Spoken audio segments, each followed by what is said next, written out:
మొన్న జరిగిన ఎన్నికల్లో ఘోరంగా ఓడిపోయారు. ఆయన మామూలు మనిషి కాదు, మామూలు ముఖ్యమంత్రి కాదు. ఆయన 11 ఛార్జ్షీట్లు సిబిఐ వేసింది ఆయన మీద. తప్పు చేశాడు, ఇతను ముద్దాయి అని. 48,000 కోట్ల రూపాయలు అన్యాయక్రాంతం చేశాడు ఇతను. క్విడ్ ప్రోకో ద్వారా ప్రజాధనాన్ని కొల్లగొట్టాడని చెప్పి సిబిఐ ఇతని మీద ఛార్జ్షీట్ వేసింది. అందుకనే మామూలు ముఖ్యమంత్రి కాదు అతను. ఎన్ఫోర్స్మెంట్ డైరెక్టరేట్ కూడా 5-6 ఛార్జ్షీట్లు వేసింది ఇతని మీద. మనీ లాండరింగ్ చేశాడని, దేశ విదేశాల్లో మనీ లాండరింగ్ చేశాడు, ఈజ్ అన్ అక్యూజ్డ్ అని చెప్పి ఎన్ఫోర్స్మెంట్ డైరెక్టరేట్ కూడా ఇతని మీద 5-6 ఛార్జ్షీట్లు వేసింది. అంతటి ఘనాపాటి జగన్మోహన్ రెడ్డి గారు 5 ఏళ్ళు ఈ రాష్ట్రానికి ముఖ్యమంత్రిగా పనిచేశారు. అది అదృష్టమో దురదృష్టమో అందులోకి నేను వెళ్ళటం లేదు. నిన్న ఆయన ఒక రిమాండ్ ఖైదీని పలకరించడం కోసం, ఆయనకు అత్యంత సన్నిహితుడట అతను, గతంలో మాచర్లకు 3-4 దఫాలుగా ఎమ్మెల్యేగా పనిచేశాడట.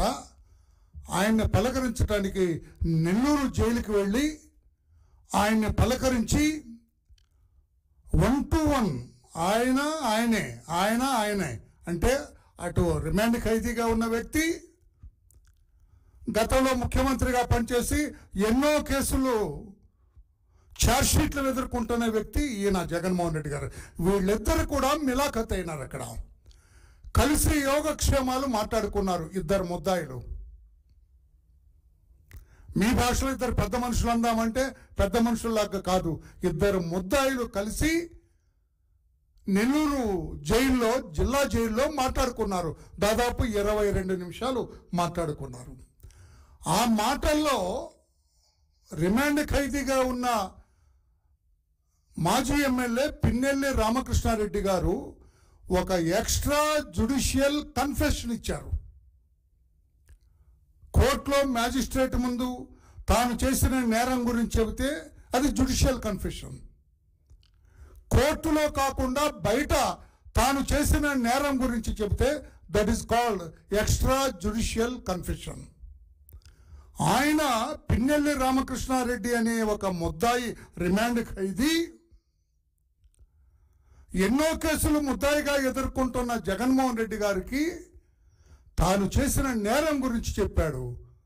అక్కడ నా కోపం వచ్చింది, ఈవీఎం తీసుకొని నేలకేసి బద్దలు కొట్టానని చెప్పి ఆయన అడ్మిట్ చేశాడు.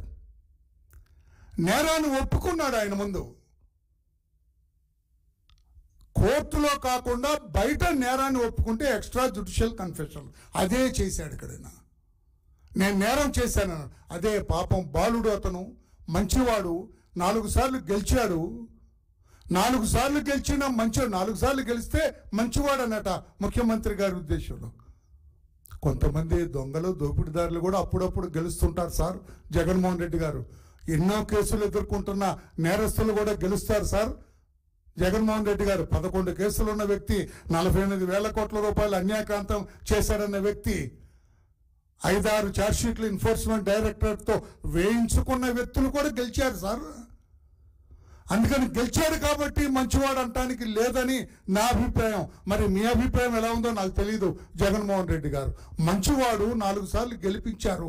అతని మీద దొంగ కేసు పెట్టారు. You tell me one.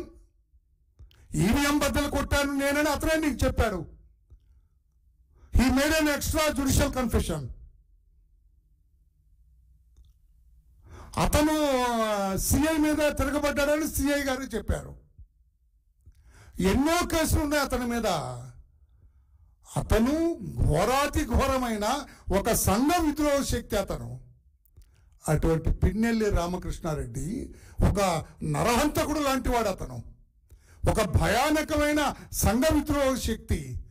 అతన్ని మంచివాడు, బాలుడు, నాకు అత్యంత అయ్యుండొచ్చు. ఇటువంటి వ్యక్తులంతా మీకు సన్నిహితులు అయ్యుండొచ్చు. సన్నిహితులు కాదు అని నేను అంటలేదు. నేను అతన్ని కూడా మీరు మంచివాడని ప్రస్తావిస్తే ఎలాగని చెప్తున్నా. మీరు ఎంత అవగాహన కలిగిన వ్యక్తి మీరు అని చెప్పి నేను అడుగుతున్నాను. అందుకే వచ్చా. చాలామంది మా వాళ్ళు మాట్లాడారు. నేను ఇప్పుడు ఇన్వెస్టిగేట్ చేస్తున్న ఆఫీసర్ని అడుగుతున్నాను. నేను జగన్మోహన్ రెడ్డి గారిని విచారణ చేయండి.